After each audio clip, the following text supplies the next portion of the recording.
I have always loved music. I sang before I talked. My family still reminds me of the song I sang.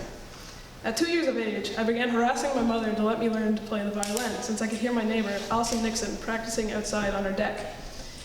After months of me waiting to grow big enough to play, my mom and Allison finally agreed to get me a tiny violin, and I still play the violin to this day. Although, it's slightly bigger. Hello, my name is Jay Graham, and welcome to my Masterworks presentation, Off the Beaten Track, the exploration of instruments around the world. This presentation will introduce you to 7 different instruments from 6 different continents. I researched the history and cultural uses of each instrument, and I learned to play each one too. I have brought the instruments to show you today, and will demonstrate them each for you. It is a large, surprisingly heavy instrument that you play with a lip buzz, which is essentially the same as blowing a raspberry. The didgeridoo was first made by the Australian Aboriginals and is widely believed that the instrument originated in Arnhem Land, Northern Australia, inhabited by the Yolngu people. This group of Aboriginal people refer to the didgeridoo as a yidaki.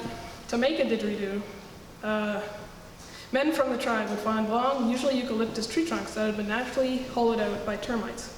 After deciding that the trunk is suitable, the tree is chopped down. Back at the village, the tribe would clear the bark off and clean it up on the inside with a hot metal rod. After that, the owner could choose to paint, carve, stain, or seal the wood in its natural form. You can see 2 examples of this there. Although the didgeridoo was traditionally a male-only instrument, some tribes now allow women to play. The didgeridoo might very well be the oldest musical instrument, at an estimated 40,000 years old. The oldest cave paintings confirm to be the didgeridoo with 3,000 to 5,000 years ago. However, the first time someone coined the term didgeridoo was in 1908 in the Hamilton Spectator newspaper, where, by the way, my mom's side of my family is from. The didgeridoo is a well-respected and spiritual instrument in most Aboriginal cultures. The people believe that they are descendants of a plant or an animal. Since the didgeridoo is cut from a once-living tree, it is thought that the ancestors learned to recognize the player, and thus, in the afterlife, they'll remain connected. The didgeridoo is still used in Aboriginal communities for important ceremonial reasons and to educate the world about Aboriginal cultures. My overall experience with the didgeridoo has been an interesting one. Although we bought an authentic didge in Australia in 2011, I was never able to make a sound. Then, when the idea for my Masterworks came up, the didgeridoo was a natural fit. In September, we took a trip to Australia and booked a lesson with a professional Aboriginal didge player named Wantunga Wantunga. Although I learned a lot about the history, healing properties, and cultural importance of the didge at this lesson, I could still barely make anything resembling a drum. At the beginning of the project, I thought the didgeridoo was going to be by far the weakest link of all my instruments, because I found it very difficult to learn, and the sounds I made were just awful. However, we found a local professional didge teacher named David Yates. My new teacher based his lessons around the technicalities of the way your mouth moves, and all the terminology on the different sounds. After the first lesson, I was feeling a lot better about my playing ability. I learned some basic overtones, timed how long I could hold a drum, and learned how to circular breathe efficiently. These are some of the skills that I've learned.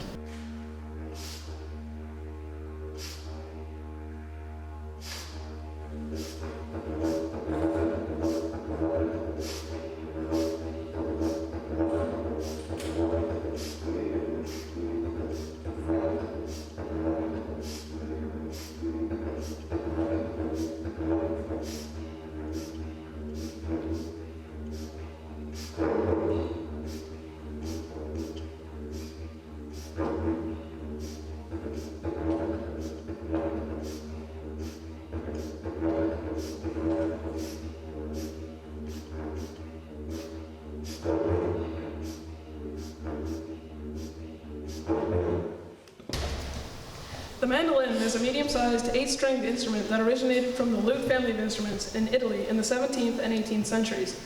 It's mainly used for American bluegrass songs now, but can be used for any style of music. While guitar is usually used for the on-beat, strumming and plucking, the mandolin is usually used for the off-beat, or the notes between the chorus notes. The mandolin was originally used by young men to serenade women, but it later evolved to be one of the most versatile instruments of the string family. The instrument's popularity reached its peak in the early 20th century. However, after the First World War, the mandolin's popularity lessened drastically. It wasn't loud enough to compete with the jazz brass instruments of the time. Also, during this era, record players, cars, bicycles, and sports all became much more popular than learning an instrument. The mandolin went through many evolutions, starting as a mbira. The mbira, which was created in the 3rd or 4th century BC, was a trichord stringed instrument that many different cultures had variations of. The mbira later evolved into the mandora, which then led to the mandolin. Over the years, the mandolin in its many forms has been used in European and Italian folk music. Its unique sound was used both in informal and time-honored religious settings. The mandolin was portable, relatively easy to play, and has a fun and catchy sound. I like the mandolin a lot. It's fun, it's fast, and it's pretty easy when compared to some of the other instruments I've learned. You can pretty much play anything you want with the mandolin, and I proved that on my very first lesson with my mentor, Bob Doucette. During that lesson, I realized that it is tuned the same way as the violin, so I figured out how to play the Chinese song I'd been working on with my teacher, Herman Tian. By the end of the lesson, I could play it pretty well. Throughout the year, the mandolin has probably been my favorite instrument to play. Here's one of the songs I learned to play, called Soldier's Joy.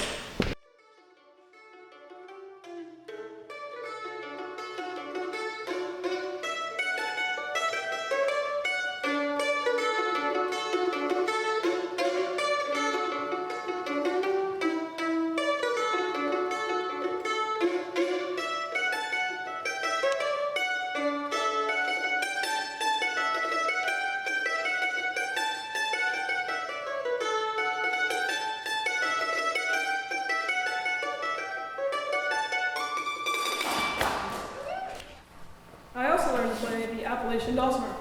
Dulcimers have historically been designed with 3 or 4 strings and were most commonly played in eastern North America. It is diatonic, which means instead of the notes going A sharp, B, like most other stringed instruments, it would go A, B, C instead. It is likely that the dulcimer was made to try and recreate the common sounds of instruments in Europe. Immigrants in the New World did not have access to professional craftsmen, specialized tools, or the proper wood that was required to make a fine instrument like the violin. So, they were forced to construct a unique North American instrument out of the products they had in their new environment. It dates back to the early 1800s, first appearing in the Appalachian Mountains in Virginia. The German Scheitholz is believed to be the inspiration to the old dulcimer because of the similar look and tuning. The Appalachian Dulcimer allowed for early settlers in the US and Canada to create a new kind of music that was unique to their current setting. Because the Appalachian Mountains were settled by the Scottish, Irish, and British, many of their folk tunes were commonly played on the dulcimer. The British tunes were often fast, so there was a need for an instrument to keep up with the fiddle. The Scheitholz would often be damaged from fast playing, therefore, out of necessity, the dulcimer was born. My experience was simplified with my North American choice of instrument, because I wanted to play a stringed instrument. Turns out there was only one, and it was called the Appalachian Dulcimer, and I got it as a Christmas gift this year. It is regarded as the easiest string instrument to play for beginners. This is a simple song to give you a sense of the dulcimer sound.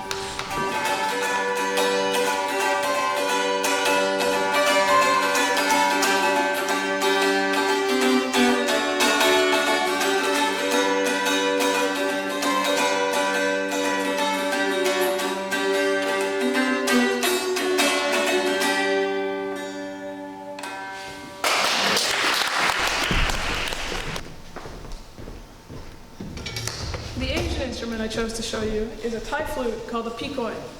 The flute comes in a standard set of 3 called pi cham.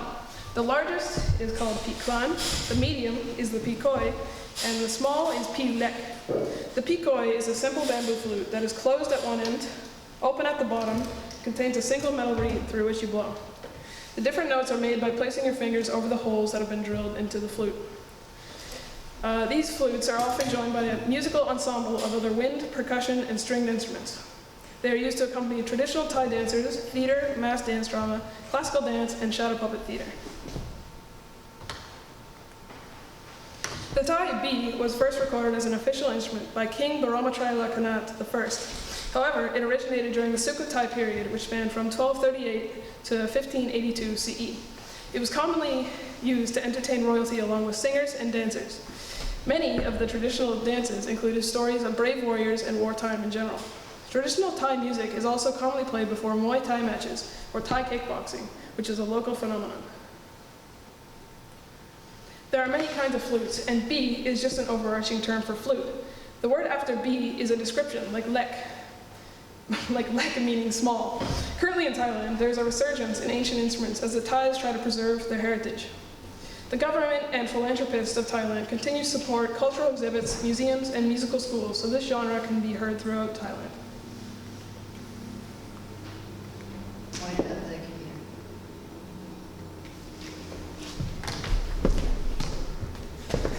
Out of all the experiences I've had throughout the year, the Pikoi has probably been the most unique and interesting.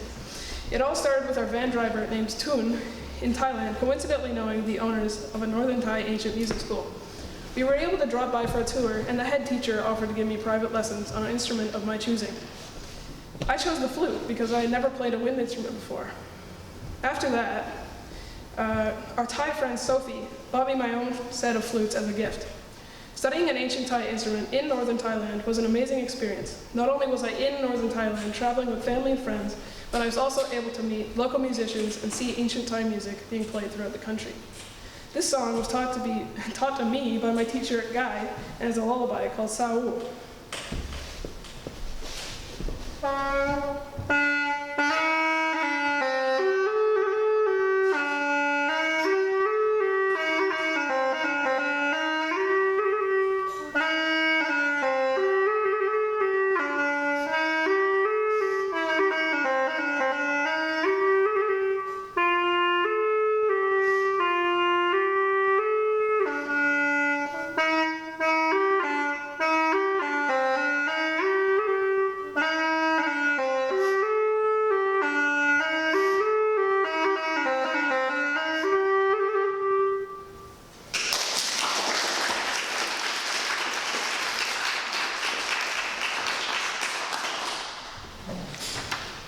The gyro is an instrument traditionally made out of dried fruit from the higuera tree that are hollowed out, seeds removed, and carved with notches on which a stick or specialty brush is rubbed and tapped to produce different kinds of sound. More recently, gyros have been carved out of wood or formed out of plastic. Mine is made of wood. The instrument is quite popular with bands that play salsa music and most other genres of music from South America. All gyro sounds are unique if they're hand-carved because the grooves can be different depth, length, and width. It is usually played by the singer, like the much more well-known instrument, the maracas. A very similar and early instrument to the gyro is the omitsiko vasli. It was a percussion instrument made by carving notches into the bones of deceased humans.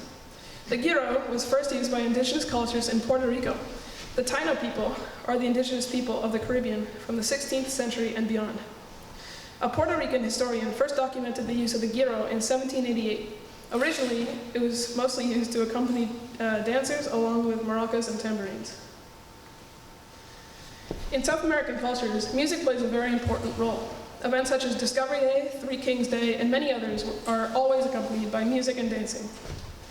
The gyro continues to be one of the most common percussion instruments in all of South America. I must admit, I'm not a fan of playing any percussion instruments, so I chose the gyro because it is the simplest percussion instrument to learn. So here's a showing of a tiny sample of what I learned to play.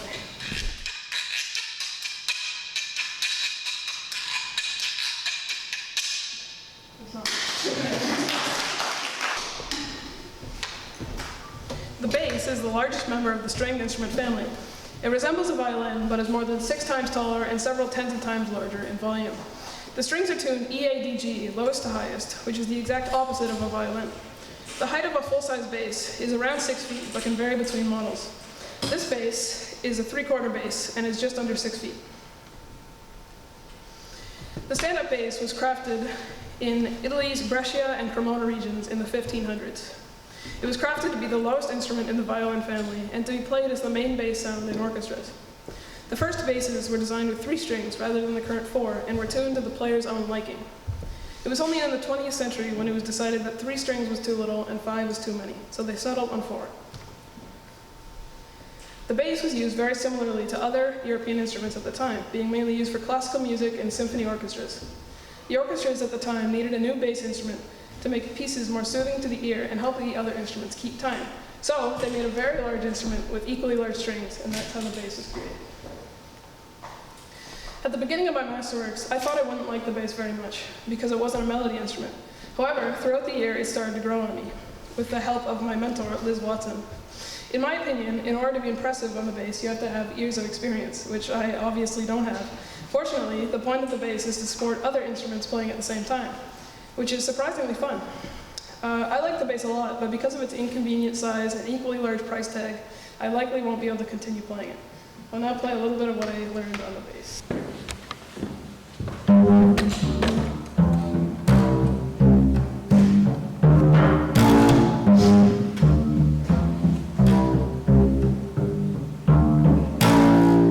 That is a basic backing of the song In the Jungle. This is Seven Nations Army.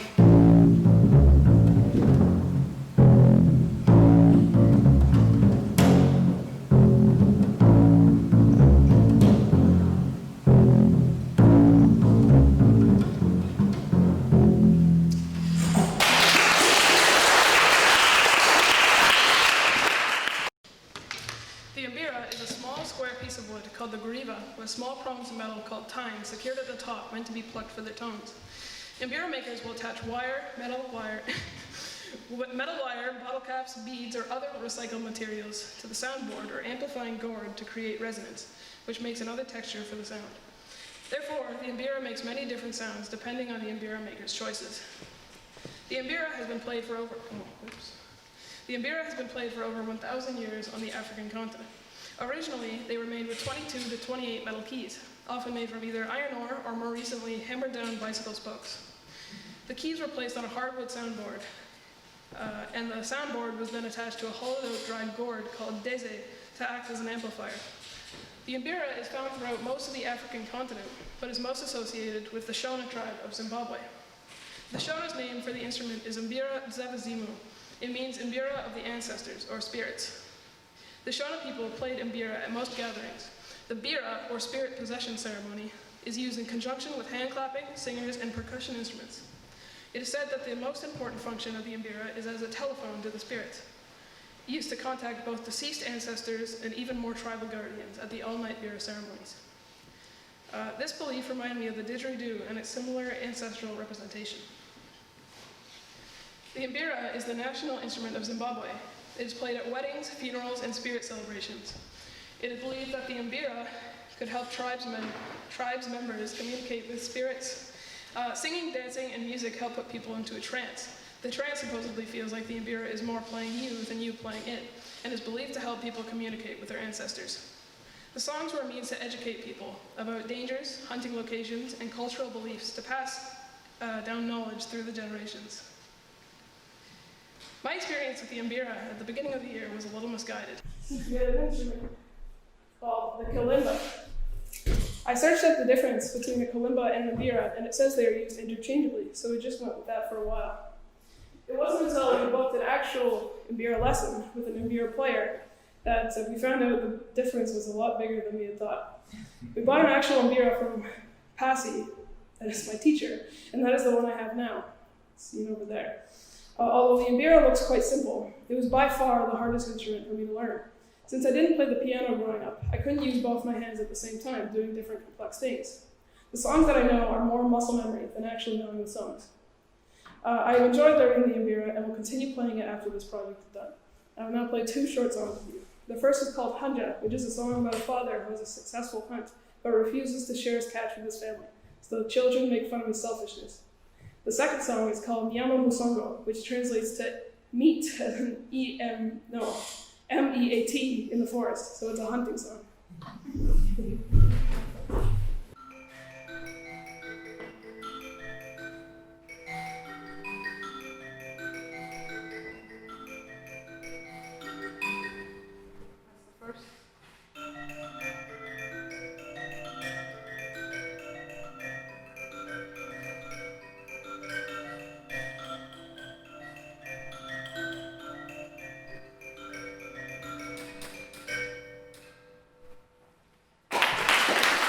The point of this project was to research and learn one instrument from each of the continents.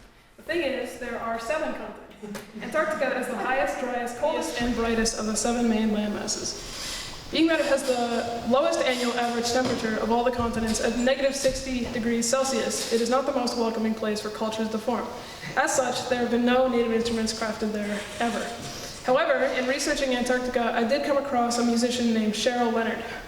Cheryl received a government grant to collect audio recordings of native animals, storm sounds, ice and water sounds, and wind recordings. She was also given special permission to collect a small sample of local shells, penguin bones, stones, and kelp, which she was allowed to bring back to San Francisco with her. With these recordings and objects, Cheryl created unique instruments and a collection of musical ensembles called Antarctica, Music from the Ice. Her concerts continue to bring awareness to the changing environmental climate and the devastating repercussions. The pieces are probably better referred to as Antarctic soundscapes rather than what we would traditionally call music, although the compositions still use musical elements such as voices, timbres, melodies, and rhythms. The results are haunting recordings of sounds most of us have never heard, except maybe Scott, who did a trip to Antarctica in 2012. Here's a short clip of one of Cheryl's performances using her handmade instruments.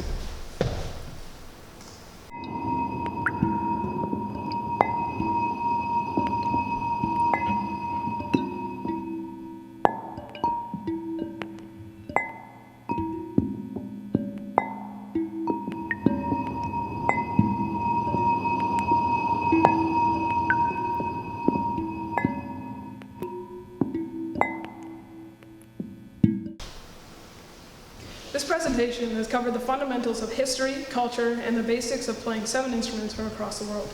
The Appalachian Dulcimer from North America, the Pecoy from Asia, the gyro from South America, the mandolin and stand-up bass from Europe, the Didgeridoo from Australia, and the mbira from Africa. I've learned a great deal about the culture of every populated continent, and by learning about these instruments. Also, since I was in Thailand, Australia, when I learned the Pecoy and Didgeridoo, I got to experience some of the culture firsthand as well.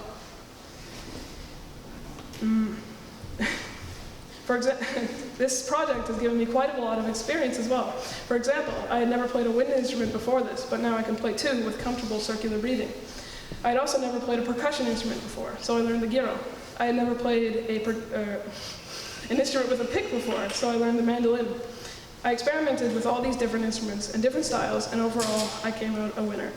Although I'm surprised about how this year's Masterworks ended in my bedroom on an online video call, I'm still grateful for the early travel that I had. From playing the didgeridoo in the bush in Australia as the wildfires began to burn in 2019, to spending time with our Thai friends and family before COVID-19 struck. It has been a very explorative and rewarding year, and I don't think I could have asked for a better Masterworks. I want to thank my mentors, Amanda, Liz, and Bob, my many teachers, my family, and everyone else who has helped me during my Masterworks. Here's a list of, I hope, all the people that made this presentation possible. Thank you. So I have a couple questions from myself and from Liz, who unfortunately couldn't be here today. So first question for me, you say a lot, so I learned to play. It's very hard to practice one instrument. How did you manage learning to play 7? I think of it less as practice. I mostly just have my instruments around, so whenever I'm not doing anything, I'll just pick one of them up. Well, I wouldn't pick up the bass, but if it's around me, I'll just play it. So. Right, and actually I've thought of all the video calls we've had where in the background I can hear you playing something, so I can attest that that's true. Did you find it easier the more you learned? Was it an easier process? Yeah, I think so. It's the beginning of most of the instruments weren't the best beginnings, but I think after I played them for more and more time, it got much better. Great, and you had some excellent teachers. Oh yeah. Second question, what's going to happen with the instruments now, do you think? Are you going to set a new musical challenge, or? Yeah, actually a few days ago I was having a lesson with my didgeridoo teacher, and he wanted me to play the gyro, the mandolin, and the didgeridoo at the same time, so I'm going to do that. Is it your run? That's your next challenge. Okay, yeah. Great.